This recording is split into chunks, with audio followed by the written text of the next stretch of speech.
අපේ TikTok ගිණුම හරහා Facebook පිටුව හරහා ඒ වගේම YouTube නාලිකාව හරහා සුදු කබ රෝගය සම්බන්ධව නාමපු කට්ටිය ප්‍රශ්න අහලා තිබ්බා.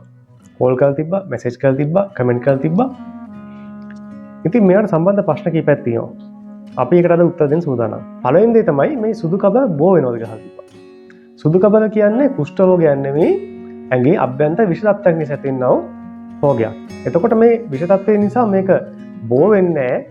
තමාගේ ඇඟෙන් පැතිරෙන්න පුළුවන්. එයාගේ මහත්ව මේක පරම්පරාගතව වෙන්න පුළුවන්ද කියලා. ඔව්.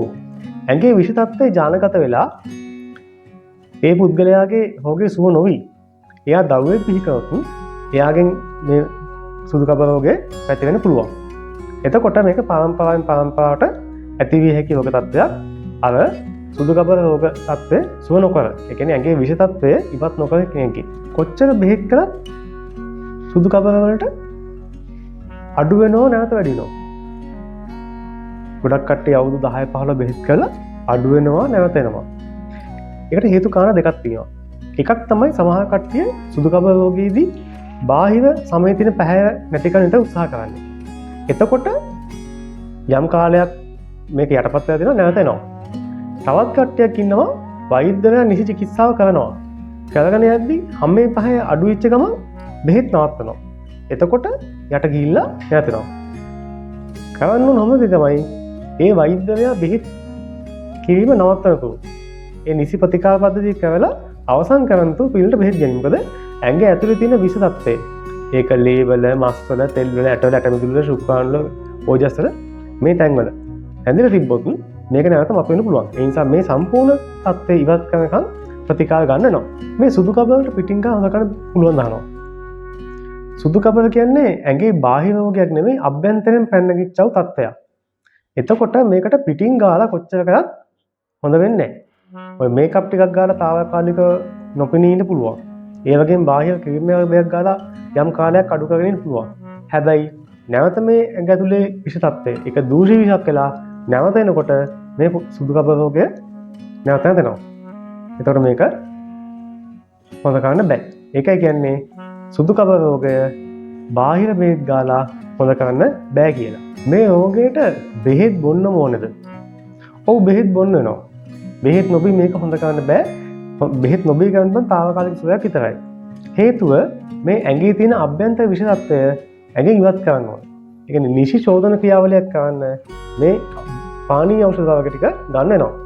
හැබැයි අප්‍රතිකාර කිරීමේදී කසාය දෙන්නේ වෙනත් අපේ නිෂ්පාදිත බෙහෙත් වලින් අපි විෂ තත්ත්වය ඉවත් කරනවා. තෙල් ගාලා අවු ඉන්න ඕනද?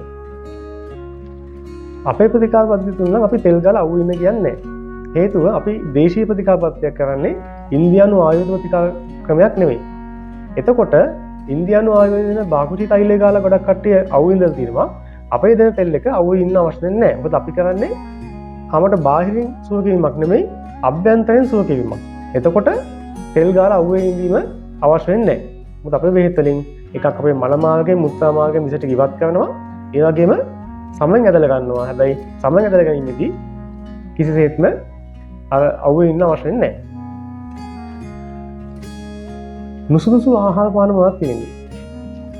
අපි හැමදාම කියනවා වගේ උෂ්ණ අධික ආහාර පාන පොදුවේ නුසුදුසුයි. ඒ වගේම අධික සීතල ආහාර පාන නුසුදුසුයි. රාත්‍රී නිදිමැරෙන නුසුදුසුයි. ඒ වගේම නිරන්තරයෙන් කේන්තියෙන් දුකින් කාලය ගත කිරීම නුසුදුසුයි. මෙන්න මේවා තමයි සුදු කබ රෝගීන්ට අපත්‍ය වෙන්නේ. ඔන්ලයින් බෙහෙත් ටිකක් ගන්න බැරිද කියලා අහලා තියෙන කෙනෙක්. ඔන්ලයින් බෙහෙත් ගන්න පුළුවන් ඉතින් කලින් මට වගේ ඔන්ලයින් බෙහෙත් කරන අපිට නාඩි බාන ක්‍රමයක් හරි නැත්නම් ඔන්ලයින් අපිට අංජන එළියක් බලලා එකමන්නේ ප්‍රතිකාර කිරීම හැකියාවක් තියෙනවා. අපිට එහෙම හැකියාවක් නැහැ. ඒ නිසා අපිට රෝගියා අපි ඉන්න කෙනෙක්ට ඇවිල්ලා හම්බෙලා ප්‍රතිකාර ගන්නවා. සුදු කබ වලට අත් බෙහෙත් නැද්ද?